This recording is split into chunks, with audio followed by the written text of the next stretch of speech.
पाठ 6 हमारे राष्ट्रीय प्रतीक अवर नेशनल सिंबल्स। पाठ परिचय चैप्टर इंट्रोडक्शन। प्रस्तुत पाठ में अपने देश के राष्ट्रीय प्रतीकों के संबंध में विस्तृत जानकारी दी गई है। पाठ का उद्देश्य कौशल, वाचन श्रवण, पठन पाठन, मौखिक व लिखित प्रश्नोत्तर।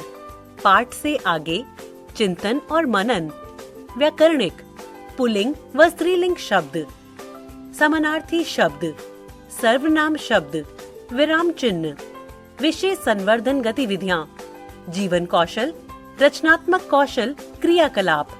शिक्षा, हमें अपने राष्ट्रीय प्रतीकों का सम्मान करना चाहिए। हमारा देश भारत एक स्वतंत्र देश है और हम सब भारतवासी हैं। हमारे कुछ राष्ट्रीय प्रतीक हैं। इन प्रतीकों का सम्मान करना हमारा कर्तव्य है। इस चित्र को ध्यान से देखिए। यह हमारा राष्ट्रीय ध्वज है। इसमें 3 रंग हैं, इसलिए इसे तिरंगा कहते हैं। इसमें सबसे ऊपर केसरिया रंग, बीच में सफेद और नीचे हरे रंग की पट्टी होती है।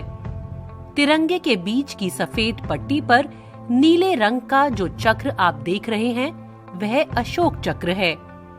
इस चक्र में 24 तीलियां होती हैं। यह चक्र हमारी प्रगति का सूचक है। इस चित्र में हमारा राष्ट्रीय चिन्ह दिखाया गया है। यह अशोक स्तंभ से लिया गया है, जिसे सम्राट अशोक ने बनवाया था। वह वाराणसी के पास सारनाथ में स्थित है। इस चिन्ह में 4 सिंह हैं, जो आपस में पीठ मिलाकर खड़े हैं।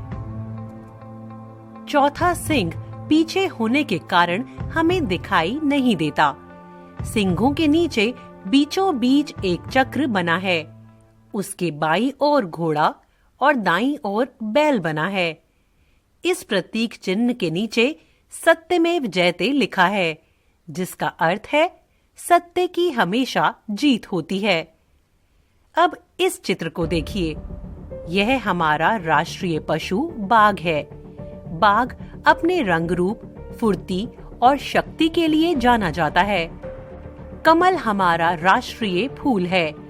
यह बहुत ही सुंदर होता है। सफेद या गुलाबी रंगों में मिलने वाला ये फूल तालाबों, जलाशयों आदि में उगता है। कुछ जगहों पर लाल और नीले रंगों के कमल भी पाए जाते हैं। यह चित्र हमारे राष्ट्रीय पक्षी मोर का है। मोर संसार का सबसे सुंदर पक्षी है। इसकी गर्दन नीली होती है। अपनी लंबी पूंछ और रंग बिरंगे पंखों से यह सुंदर लगता है।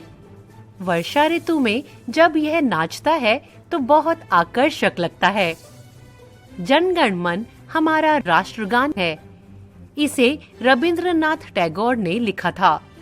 24 जनवरी 1950 को भारत सरकार ने इसे राष्ट्रगान के रूप में स्वीकार किया था। राष्ट्रगान को 52 सेकंड में गाया जाता है। हमारा राष्ट्रीय गीत वंदे मातरम है। इसे बंकिम चंद्र चट्टोपाध्याय ने लिखा था। इस गीत को पहली बार वर्ष 1896 ईस्वी में कांग्रेस के अधिवेशन में गाया गया था। उस समय हमारा देश अंग्रेजों का गुलाम था। वंदे मातरम आजादी का नारा बन गया था। सभी की जुबान पर वंदे मातरम रहता था। राष्ट्रीय प्रतीकों का अपमान देश का अपमान है। हमें सदैव इनका सम्मान तथा इनकी सुरक्षा करनी चाहिए।